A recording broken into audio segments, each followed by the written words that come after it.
সমর্থকদেরকে নিয়ে 4 দলীয় জোট গঠন করেছিল। আমাদের কাছে তখন মনে হয় এই বিএনপি মনে হয় সেই বিএনপি নয়, সেই বিএনপির নেত্রী বেগম খালেদা জিয়া 2013 সালের 5ই মে শাপলা চত্বরে আল্লামা আহমদ শফির পাশে দাঁড়াবার জন্য বিএনপির নেতা কর্মীদেরকে আহ্বান করেছিলেন। আমাদের কাছে ভয় লাগে, আমাদের কাছে আতঙ্ক লাগে যে কেন জুলাই বিপ্লবের কথা শুনলে, জুলাই বিপ্লবকে দ্বিতীয় স্বাধীনতা বললে, জুলাই বিপ্লবের পরবর্তী সেকেন্ড রিপাবলিকের কথা বললে আপনারা কেন উত্তেজিত হয়ে ওঠেন? আমি বিএনপির ভাইদেরকে বলবো, আপনাদের সঙ্গে আমাদের দীর্ঘ মিত্রতার ইতিহাস রয়েছে। আমরা ঐক্যবদ্ধভাবে বাংলাদেশ থেকে দিল্লির আধিপত্যবাদের বিরুদ্ধে লড়াই করেছি। আমরা ঐক্যবদ্ধভাবে বাংলাদেশ থেকে ভারতীয় আধিপত্যবাদকে ফাটাফাটা করে আমরা বিদায় করেছি। মনে রাখবেন, আপনারা যদি আপনাদের সেই অতীতের আগ্রাসন বিরোধী, আধিপত্যবাদ বিরোধী অবস্থানে অটুট থাকেন, আমাদেরকে আগামী রাজপথে আপনারা আপনাদের পাশে পাবেন। সঙ্গে সে কথাও বলি, আর যদি আপনারাও ক্ষমতাকে তোয়াজ করতে গিয়ে ক্ষমতার মসনদ রক্ষা করার স্বার্থে যদি দিল্লির কাছে মাথা নত করেন, বাংলার জনগণ আপনাদেরকেও বরদাস্ত করবে না। এটাই আমাদের পরিষ্কার পয়গাম।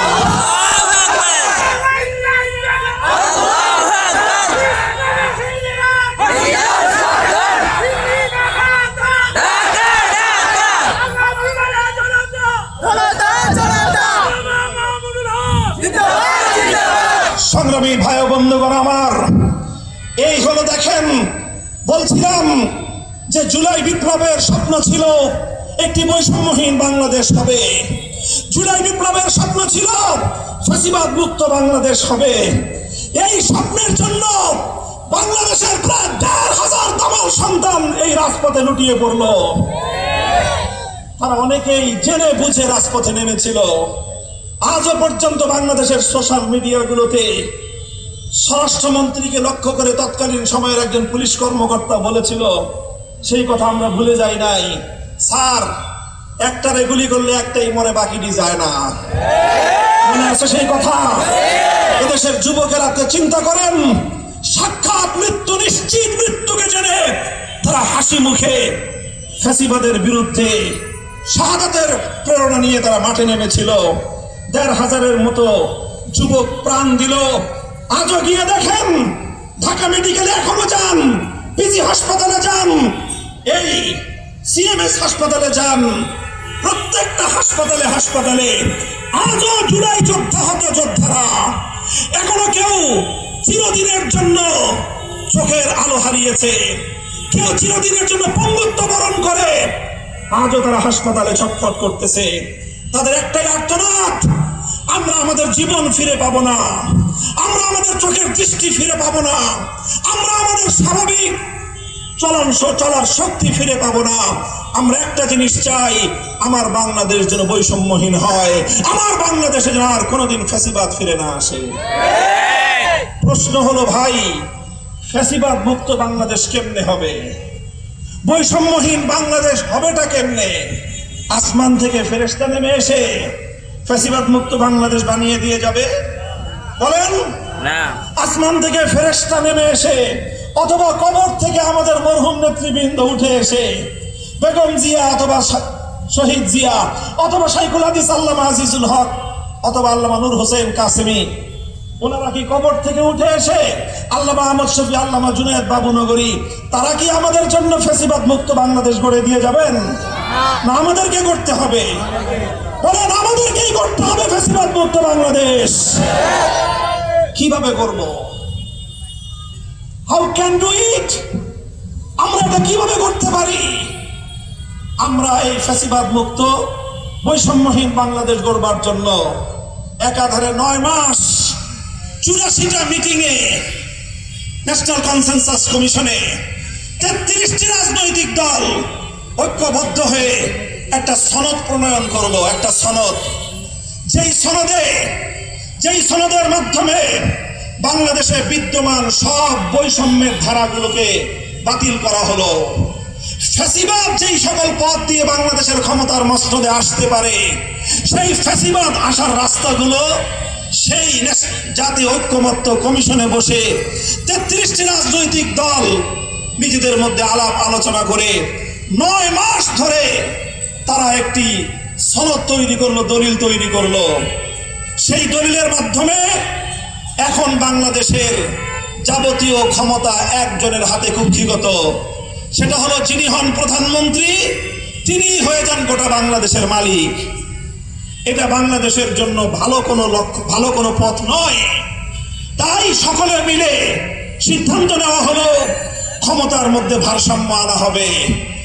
এক ব্যক্তির হাতে সকল ক্ষমতা তুলে দিলেই সেই ব্যক্তি ধীরে ধীরে ফ্যাসিবাদী হয়ে যায়। এজন্য সিদ্ধান্ত হলো, সকলে একমত হলো, প্রধানমন্ত্রীর কাছ থেকে কিছু ক্ষমতা বিভিন্ন জায়গায় ডাইভার্সন করা হবে।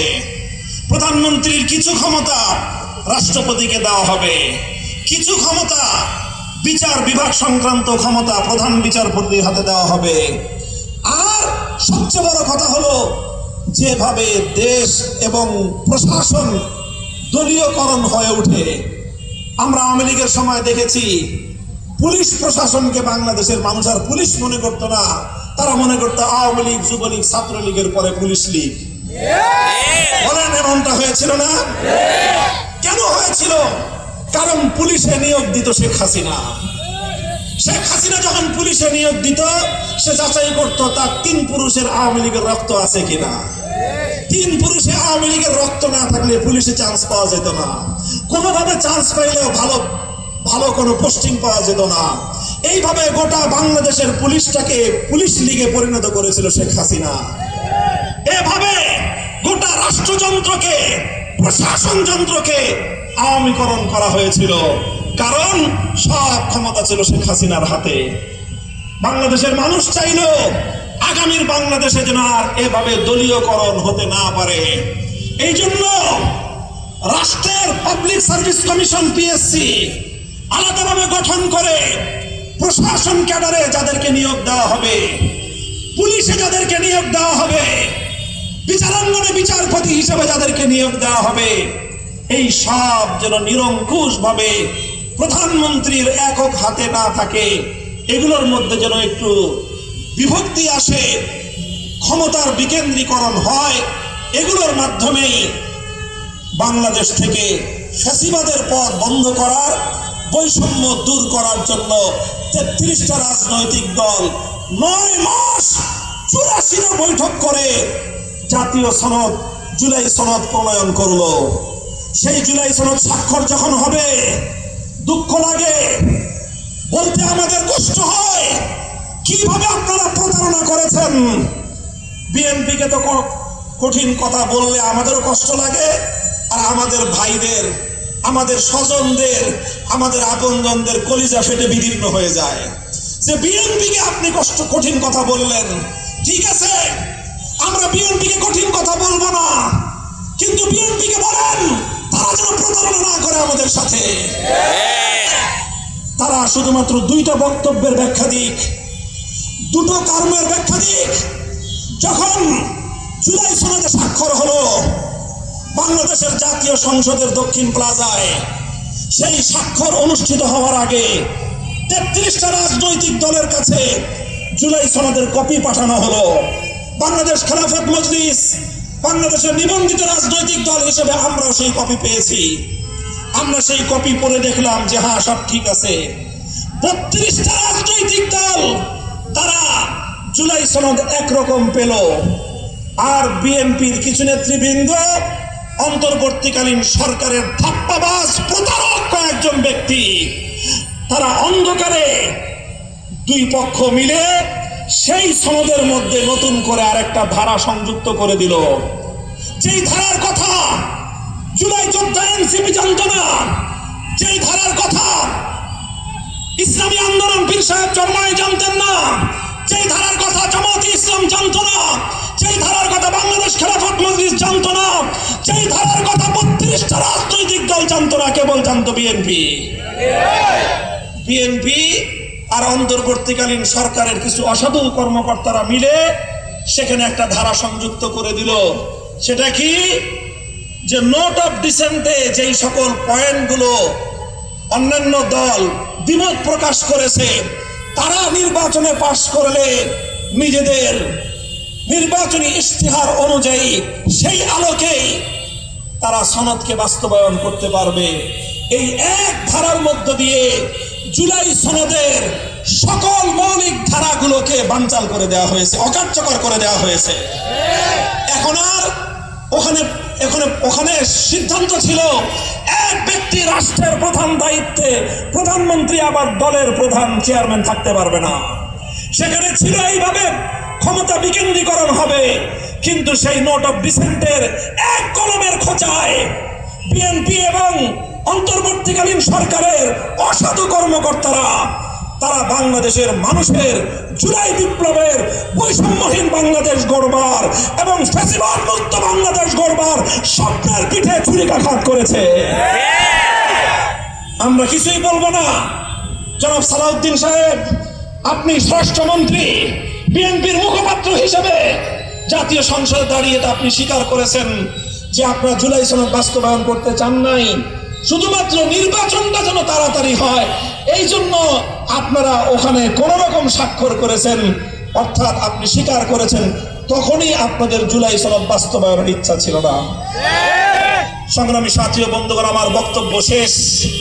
আমি আপনাদের কাছে কথা বলতে চাই, এই যে 70% জনগণ হা ভোট দিল, সেই হা ভোটের ভিত্তিতে বাংলাদেশের সংবিধান সংস্কার পরিষদ গঠিত হওয়ার কথা।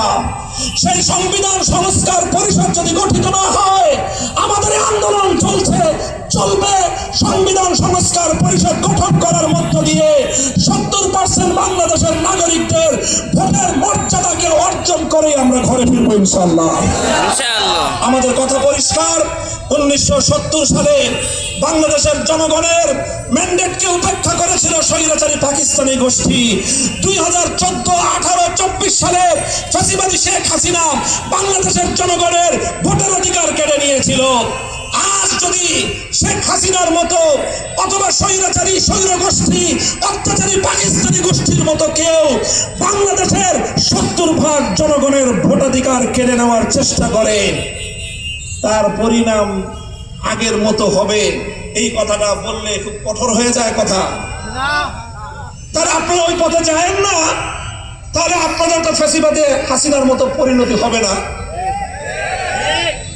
আর যদি আপনারা সে পথে হাঁটেন, তাহলে আমরা বুকে পাথর চাপা দিয়ে কথা বলতে বাধ্য।